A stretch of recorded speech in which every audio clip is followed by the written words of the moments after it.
नमस्कार, मैं जितेंद्र गुप्ता। आप देख रहे हैं स्टार सिटी न्यूज़। आज इस वक्त हमारे साथ मौजूद हैं अखिल भारतवर्षीय ब्राह्मण महासभा के युवा प्रकोष्ठ के अध्यक्ष प्रशांत कौशिक जी।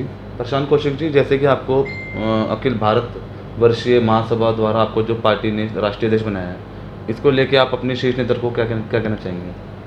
देखिए, सबसे पहले तो आप सभी को स्वतंत्र दिवस के अवसर पर शुभकामनाएं। जैसा कि आपने कहा, मैं बहुत ही शुक्रगुजार हूँ ब्राह्मण महासभा के राष्ट्रीय अध्यक्ष पंडित शिव कुमार पारिक जी का, जिन्होंने मुझे ये दायित्व दिया, मुझे इस लायक समझा।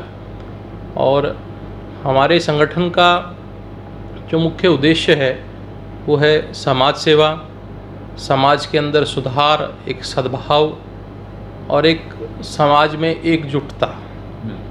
ये हमारा मुख्य उद्देश्य है। और इन्हीं उद्देश्यों को लेकर मैं, क्योंकि युवा इकाई की मेरे को दायित्व दिया है, तो मैं अपना पूरा प्रयास करूँगा कि ब्राह्मण समाज के जितने भी युवा हैं उनको संगठित कर कर सभा के लिए, हिंदू समाज के लिए, देश के लिए ऐसे कार्य करेंगे जिसमें पूरे समाज का एवं देश का लाभ।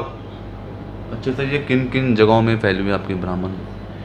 देखिए, ये ब्राह्मण महासभा सबसे प्राचीन महासभा है देश में, जिसे महामना पंडित मदन मोहन मालवीय जी, जिन्होंने बनारस हिंदू यूनिवर्सिटी की स्थापना की, उन्होंने सन 1939 में इसकी स्थापना की।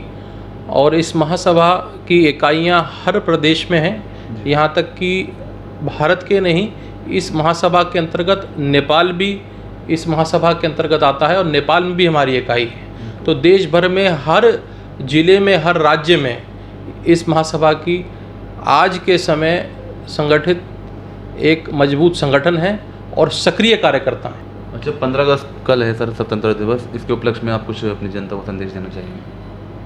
निश्चित रूप से 15 अगस्त के शुभ अवसर पर मैं सभी देशवासियों को, क्षेत्रवासियों को शुभकामनाएं देना चाहता हूं।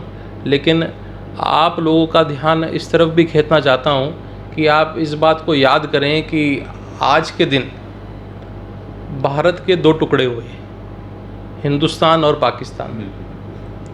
और ये अखंड भारत का कोई एक लौता उदाहरण नहीं है।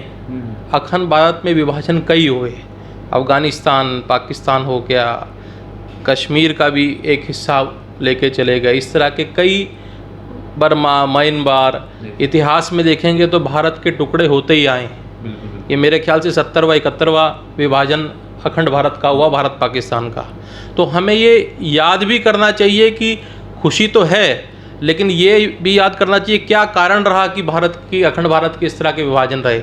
और इससे हमें सीखना चाहिए भविष्य में कि केवल राजनीतिक उद्देश्यों को पाने के लिए देश में इस प्रकार के माहौल को जन्म नहीं देना चाहिए जो कि देश में अराजकता फैलाए और लोगों में एक प्रकार का भय पैदा करे, लोगों में एक प्रकार की असहमति पैदा करे और ऐसी ताकतों को बल मिले जो कि देश विरोधी हों और कल भगवान ना करे इस तरह की परिस्थिति दोबारा पैदा ना हो।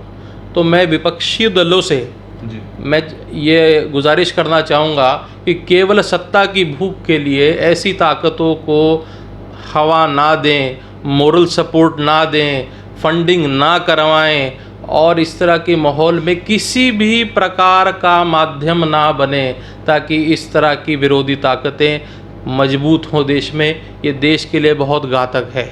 सरकारें आएंगी जाएंगी, आज जिनकी सरकार है वो आज है, शायद कल ना हो, कल शायद उनकी सरकार हो या उनकी सरकार हो। देश हमारा है, देश रहना चाहिए। देश में इस तरह की परिस्थितियां नहीं पैदा करनी चाहिए केवल राजनीतिक भूख के कारण। इसलिए मैं जनता से भी ये आग्रह करना चाहूँगा कि इस तरह के ताकतों का साथ ना दें, अपनी बुद्धि का, अपनी विवेक का इस्तेमाल करें और ऐसा कोई कार्य में किसी भी प्रकार का समर्थन किसी भी राजनीतिक दल को ना दें जो कि देश की संप्रभुता और अखंडता के खिलाफ हो। अच्छा प्रशांत जी, मैं जान लेता हूँ, जैसे कोरोना महामारी 2 साल से आई हुई है, तो इस चीज़ को लेके आपकी कोई लोगों में मदद किया आपने, जैसे भोजन को लेके या ऑक्सीजन से जुड़ी हुई समस्याएं जो देखिए, निश्चित रूप से जिस भी संगठन से हम लोग जुड़े हुए हैं, और सिर्फ मेरा ही संगठन नहीं, इस दुनिया में जितने भी संगठन हैं, सब ने इस महामारी में किसी न किसी प्रकार से अपना अपना योगदान दिया है। हाँ, निश्चित रूप से हम गरीबों में, ज़रूरतमंद लोगों में भोजन का वितरण करना, मास्क देना, पीपीटी किट अस्पतालों में प्रोवाइड करना, और ऐसे मरीज जो अस्पतालों तक नहीं जा पा रहे, जिनको लाभ नहीं मिल पा रहा, ऐसे लोगों को लाभ दिलवाने में अपनी सहायता करना।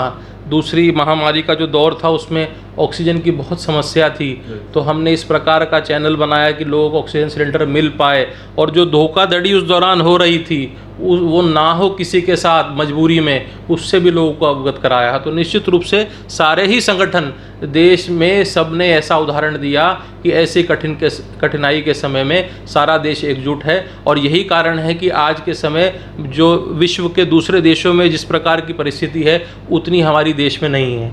इसका मैं धन्यवाद देना चाहूँगा हमारी सरकारों को भी, जिन्होंने इस प्रकार से अपना विवेकशीलता उन्होंने दिखाई और आगम बुद्धि दिखाई, उन्होंने इस प्रकार के निर्णय लिए कि स्थिति जितनी घातक हो सकती थी नहीं हुई।